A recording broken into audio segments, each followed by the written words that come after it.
का पूरा हिस्ट्री समझाऊंगा, ज्योग्राफी समझाऊंगा, मजा आने वाला है। ऐसा राज्य मैंने कभी देखा नहीं। जाटों की बात बताऊंगा। एक बार एक जमींदार था, मरने से पहले 3 बच्चों में अपनी सारी प्रॉपर्टी बांट गया। अब प्रॉपर्टी में घोड़े थे वहां पे 19 घोड़े। बोला बड़े बेटे को आधी प्रॉपर्टी दे दो, अब 19 के आधे घोड़े कर नहीं सकते। बीच वाले बेटे को 1/4 दे दो, अब 19 के 1/4 हो नहीं सकते।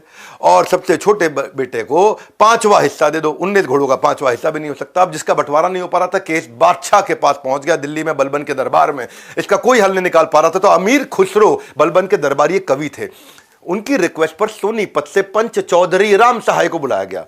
चौधरी होते हैं तो आपको पता है जाट सारे।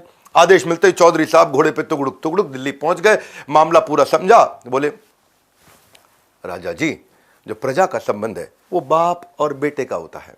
आप हमारे पिता के समान है, हम आपके बेटे, तो हमारी भी जो संपत्ति है वो आपकी, तो मेरी संपत्ति पे भी आपका हक है।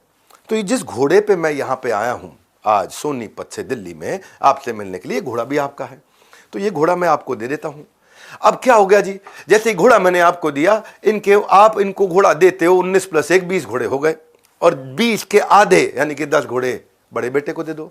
20 के 1/4 यानी 5 घोड़े मंझले बेटे को दे दो। 20 का 5वां हिस्सा यानी कि 4 घोड़े छोटे बेटे को दे दो। तो 10 और 5 और 4 19 हो गए।